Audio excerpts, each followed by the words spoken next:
नमस्कार। बात करते हैं अब आगे पॉलिटिकल ज्योग्राफी की। राजनीतिक भूगोल की बात करें। राजनीतिक भूगोल 1765 राजनीतिक भूगोल राजनीतिक इकाइयों के संबंध एवं उनकी प्राकृतिक पृष्ठभूमि का अध्ययन करता है। ठीक है ना, ये कांट ने कहा था 1765 में कि राजनीतिक भूगोल जो है राजनीतिक इकाइयों के संबंध में उनकी प्राकृतिक पृष्ठभूमि का अध्ययन करता है। NJG पॉन्ट्स की बात करें, क्या कहता है? राजनीतिक भूगोल राजनीतिक दृष्टि से संगठित क्षेत्रों, उनके संसाधनों, विस्तार एवं उन कारणों से संबंधित हैं जिसके कारण एक विशिष्ट भौगोलिक स्वरूप का विकास होता है। विशिष्ट भौगोलिक स्वरूप का विकास होता है। कार्लसन की बात करें, कार्लसन राजनीतिक भूगोल प्रत्ययों राज्य के अंतर संबंध का अध्ययन करता है। अतः यह राज्यों में भौगोलिक संबंध व्यक्त करता है। क्या करता है? राज्यों में भौगोलिक संबंध व्यक्त करता है। रिचर्ड हॉडसन की बात करें, रिचर्ड हॉडसन किसकी बात करें? रिचर्ड हॉडसन की बात। रिचर्ड हॉडसन राजनीतिक भूगोल भिन्न भिन्न स्थानों में विभिन्न राजनीतिक उपकरणों को पृथ्वी तल पर व्याप्त विविध लक्षणों से संबंधित कर अध्ययन करता है। रिचर्ड मूर की बात करें, रिचर्ड मूर राजनीतिक भूगोल राजनीतिक एवं भौगोलिक उपक्रमों के मध्य स्थानगत अथवा क्षेत्रीय अंतर्संबंध को स्पष्ट करता है। ऐसे कोहेन की बात करें, राजनीतिक भूगोल वो शाखा है जो राजनीतिक उपक्रमों को भौगोलिक परिवेश में प्रस्तुत करती है। इस तरह राजनीतिक उपक्रमों की विभिन्नता राजनीतिक भूगोल की मूल भावना है। ए मुडी की बात करें, ए मुडी क्या कहता है? राजनीतिक भूगोल में एक और संपूर्ण राजनीतिक घटनाक्रम संपादित होते हैं तो दूसरी ओर भौगोलिक पर्यावरण जिसे अवस्थित स्वरूप के परिवर्तन के रूप में ध्यान में रखा जाता है। राजनीतिक भूगोल राज्य एवं प्राकृतिक वातावरण में संबंध को व्यक्त करता है। राजनीतिक भूगोल राज्य एवं प्राकृतिक वातावरण में संबंध को व्यक्त करता है। एक तो इसमें कौन कौन से में? आंतरिक प्रशासन एवं प्राकृतिक साधन जनसंख्या, एक राज्य और दूसरे राज्य में संबंध को। सीमाओं की बात करें, सीमा या सीमांत, सीमाएं एक रेखा के रूप में हो सकते हैं, एक क्षेत्र के। देखो सीमा क्या होती? सीमा होती है एक रेखा के रूप में, सीमा होगी। सीमांत क्या होते हैं?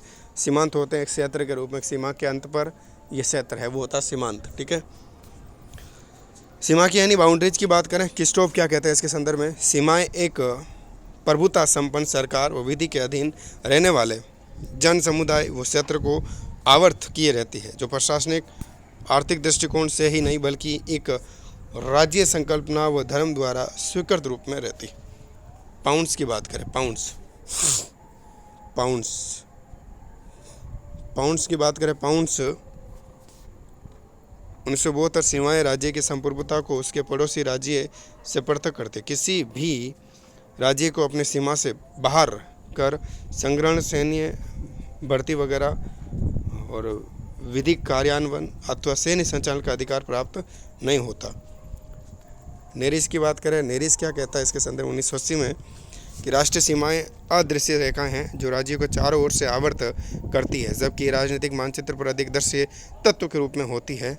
ये राज्यों का सीमांकित इन्हें आकृति प्रदान करती है जिससे उसकी पहचान निश्चित होती है। सीमांकन, सीमाओं की प्रकृति की बात करें, सीमाओं की प्रकृति राज्य संप्रभुता पृथक और सामान्य मानवकृत के रूप में और राज्य संप्रभुता पृथक हो जाएगी। अध्ययन की बात करें, अध्ययन सर्वप्रथम लेखन कार्य रेड जेल, सर्वप्रथम लेखन कार्य की बात करें रेड जेल। सीमाएं राज्य रूपी की बात की, सीमाएं राज्य रूपी बताई 1887 में इन्हें क्या बताया? राज्य रूपी। देखो सीमाएं राज्य रूपी बताई, यानी जीव की त्वचा उसे निरंतर सुरक्षा प्रदान करती है। ये कौन कहता है? ये कहता है आपके रेड जेल। जीव की त्वचा उसे निरंतर सुरक्षा प्रदान करती है, बाह्य आक्रमण से रक्षा करती है। रेड जेल ने राज्य के क्षेत्रीय विज्ञान में सीमाओं के महत्व पर प्रकाश डाला। TH होल्डिच कौन है? TH होल्डिच की बात करें 1916, TH होल्डिच सीमा जो है ये सीमा कमिश्नरों के क्या रहे? सदस्य रहे थे होल्डिच। राजनीतिक सीमाएं लिखा इन्होंने और राजनीतिक सीमांत एवं सीमा की संरचना का भी इन्होंने लेख लिखा। सीमाएं, ठीक है, सीमाएं अवरोधक के रूप में होनी चाहिए। यदि वो भौगोलिक और प्राकृतिक न हो तो कृत्रिम तथा दृढ़ हो सकती हैं, सैन्य शासन द्वारा नियमित होती है। फासेर की बात करें, फासेर क्या कहता है 1918 में? सीमा राजनीतिक भूगोल में एक अध्ययन। सीमांत जो है, देखो सीमांत के बारे में क्या कहा? सीमांत राजनीतिक भूगोल में एक अध्ययन। ईसा बोमैन 1932 में अमेरिका सीमा विवाद पर विचार इन्होंने दिया था। AW बॉक्स की बात करें 1932 में कार्य व सीमा निर्धारण सिद्धांत। 1940 में अंतरराष्ट्रीय सीमाओं पर इन्होंने पुस्तक लिखी थी। ठीक है ना। मिनगी 1963, मिनगी 1963 राजनीतिक भूगोल में सीमा अध्ययन, सीमा अध्ययन में राष्ट्रीय पक्षपात, ठीक है। वी थॉमस 1949, ठीक है ना।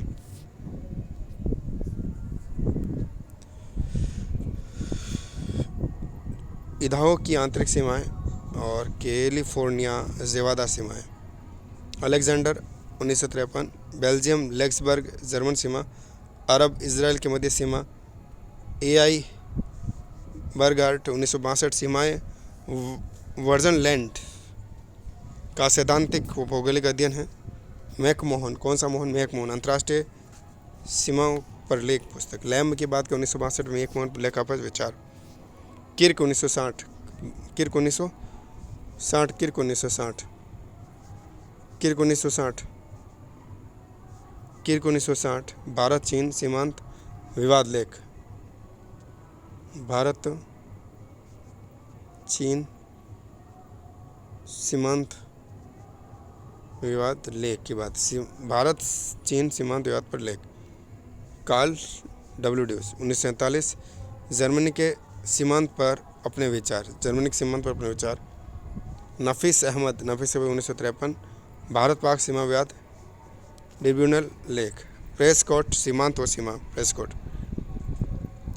सीमा विकास की अवधारणा SR जोन्स 1945, SR जोन्स ने सीमा विकास की अवधारणा दी। SR जोन्स ने 1945 में SR जोन्स सीमा विकास की अवस्था की बात की। तो कैसे होगा? सबसे पहले क्या होगा? निश्चय होगा, फिर परिसीमन होगा, फिर सीमांकन होगा। यह कई बार पूछा जाता है प्रश्न और आया भी है कई बार। तो क्या होगा? निश्चय, निश्चय, परिसीमन और सीमांकन। निश्चय, परिसीमन और सीमांकन। निश्चय, निश्चय, परिसीमन और सीमांकन। निश्चय, परिसीमन और सीमांकन। निश्चय, परिसीमन और सीमांकन। निश्चय, परिसीमन और सीमांकन, ठीक है ना। हो जाएगा। आगे देखें, सीमाओं के वर्गीकरण की बात करें। जननिक, कार्यात्मक वर्गीकरण। जननिक और कार्यात्मक वर्गीकरण। उत्पत्ति के समय सांस्कृतिक वातावरण के आधार पर जननिक होगा। पूर्ववर्ती सीमाएं, सीमाओं का अंकन क्षेत्र के सांस्कृतिक भूदृश्य के विकास के पूर्व ही किया गया। कनाडा संयुक्त राज्य की सीमा। अनुवर्ती सीमाएं ऐसी सीमाओं का निर्धारण क्षेत्र में सांस्कृतिक भूदृश्य के विकास के पश्चात होता है। प्रजाति, धर्म, भाषा के आधार पर होता है। अनुवर्ती सीमाएं धर्म, भाषा के आधार पर होता है। पूरी यूरोप में अधिकतर जो सीमाएं हैं, भारत पाक की सीमाएं कैसी है, ठीक है ना, वो भारत बांग्लादेश की हो गई। अध्यारोपित सीमाएं क्या होती है? अध्यारोपित सीमाएं किसी विकसित क्षेत्र की सीमा निर्धारण के पश्चात जब किसी कारणवश क्षेत्र में सीमाओं का पुनः निर्धारण किया जाता है, ठीक है ना, और पुनः निर्धारण होता है। अवशेष सीमाएं ऐसी सीमाएं जो कभी दो राज्यों को सीमांकित करती थी परंतु असमाप्त हो गई। अवशिष्ट सीमाएं होती है जो कभी दो की करती थी, असमाप्त हो गई, अवशिष्ट की होती है। परवर्ती सीमाओं की बात करें तो भारत की सीमा किस में आती है? याद रखिएगा, भारत की हमने बात करी, अनुवर्ती सीमा में आती है, ठीक है ना। भारत पाक की भी यही है, भारत बांग्लादेश की भी है। पर्वतीय सीमाओं की बात करें, हिमालय पर्वत नेपाल और चीन के मध्य। यूराल पर्वत की बात करें, ऐसे यूरोप के मध्य। कोलन नॉर्वे और स्वीडन के मध्य। पिरेनेज स्पेन और फ्रांस के मध्य। पिट्स जो है, पिट्स की बात करें, यूनान और अल्बानिया के मध्य। नदी सीमाओं की बात करें, USA और मैक्सिको, रियो ग्रांडे नदी और जाम्बिया, रोटेसिया, जेम्बेजी नदी और पुर्तुबादो नदी एंड कोलंबिया, वो पेरू। डेन्यूब नदी बुल्गारिया, वो रोमानिया। झील नदी की बात करें, झील सीमा अल्बर्ट झील युगांडा व जेरे। विक्टोरिया झील युगांडा व तंजानिया। चाड झील नाइजर और नाइजीरिया। चाड। ज्यामितीय सीमाओं की बात करें, ज्यामितीय सीमाएं ज्यामितीय आकार की होती हैं, अक्षांश देशांतरों के अनुसार होती हैं। ज्यामितीय सीमाएं अक्षांश देशांतर के अकॉर्डिंग होती है। ज्यामितीय सीमाएं होती है क्षैतिज और लंबा, 4 प्रकार की होती हैं ये। अक्षांश रेखाओं के सहारे पूर्व से पश्चिम, देशांतर रेखाओं के सहारे उत्तर से दक्षिण।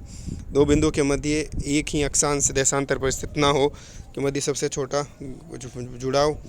और नदी व समुद्र तट से समस्त समदूरस्थ सीमाएं। अक्षांश की बात करें, अक्षांश सीमाएं कौन कौन से देखें। 49 कनाडा और संयुक्त राज्य के मध्य। 49 की जो सीमा है 49 डिग्री की, वो है कनाडा और संयुक्त राज्य के मध्य। 49 कनाडा और संयुक्त राज्य के मध्य। 49 कनाडा और संयुक्त राज्य के मध्य। 49 डिग्री जो है वो कनाडा और संयुक्त राज्य के मध्य। 22 डिग्री मिस्र और सूडान के मध्य। 22 डिग्री मिस्र और सूडान के मध्य। 22 डिग्री मिस्र सूडान के मध्य। 38 डिग्री है उत्तरी कोरिया और दक्षिण कोरिया के मध्य। उत्तरी कोरिया दक्षिण कोरिया के मध्य 38 डिग्री। देशांतरी की बात, यह तो अक्षांशीय। देशांतरी की बात करें 141 देशांतर 140 अलास्का व कनाडा के मध्य सीमांत फ्रंटर की बात करें यानी अग्रभाग जो होता है सीमांत। प्रेस कोड क्या कहता है? प्रेस कोड 1978 में सीमांत क्षेत्र के दो अर्थ होते हैं, दो राज्यों के मध्य का राजनीतिक भाग होता है, ठीक है ना। एक ही राज्य में घने बसे क्षेत्र के से परे को निर्जन क्षेत्र होता है वो। लॉर्ड कर्जन की बात करते हैं। लॉर्ड कर्जन साहब क्या कहते हैं? बड़ा कुछ कहते हैं लॉर्ड कर्जन साहब, लाडले कर्जन साहब, लॉर्ड कर्जन 1908 में कर्जन साहब क्या कहते हैं? सीमांत इर्ताद में तीक्ष्ण धार हैं जिस पर आधुनिक युद्ध एवं शांति संबंधी उद्देश्य अथवा राष्ट्रों का जीवन भरण तो है, इस पर डिपेंड है, अवलंबित है। गोबलेट की बात करें 1955, सीमांत एक भौगोलिक क्षेत्र है जहां उसके विस्तार विरुद्ध प्रतिरोध संबंधी शक्तियां, ठीक है ना, निष्क्रिय होकर स्थित हो जाती है। क्रिस्टोफ की बात करें 1959 में, सीमांत उस क्षेत्र का नाम है जो संपूर्ण विशेषता राज्य के पृष्ठ प्रदेश का अग्रभाग का हिस्सा है। डिवलीज की बात करें 1972, सीमांत राजनीतिक इकाई के समन्वित क्षेत्र के बाहर विस्तृत राजनीतिक भौगोलिक क्षेत्र हैं जिसमें राजनीतिक इकाई का विस्तार हो सकता है। प्रेस कोड के अनुसार सीमांत की बात करें 1978 में देते हैं। अधिवास सीमांत और राजनीतिक सीमांत की बात करें तो प्राथमिक में बात करें, प्राथमिक में कौन आएंगे? प्राथमिक में देखें द्वितीय में। प्राथमिक में जब एक राज्य अपने या किसी क्षेत्र को प्रथम बार अपने अधिकार क्षेत्र में लाता है। और द्वितीय की बात करें, अनेक देशों में पाए जाने वाले जो राज्य क्याउंटित देखो आवासित वो निर्जन क्षेत्रों में को अलग करते हैं। डब्ल्यू गार्डनिस्ट के अनुसार सीमांत की बात करें, गार्डनिस्ट के अनुसार 1937 की बात करें, 1937 में बात करें, सीमांत राज्य को अपने पड़ोसियों के साथ एकीकरण स्थापित करने की अपेक्षा पृथक्करण को बढ़ावा देते हैं। एकीकरण के क्या देते हैं? पृथक्करण को बढ़ावा देते हैं। पृथक्करण को क्या देते हैं? बढ़ावा देते हैं। पृथक्करण को बढ़ावा देते हैं। पृथक्करण को बढ़ावा देते हैं। सीमांत वायोन्मुख अपकेंद्रीय स्थानांतरण नदी। सीमा की बात करें, अंतर्मुख अपकेंद्रीय बल समायोजन परिवर्तनशील। मैकेंडर की बात करें, मैकेंडर ने जो सिद्धांत दिया हृदय स्थल का आगे देखेंगे।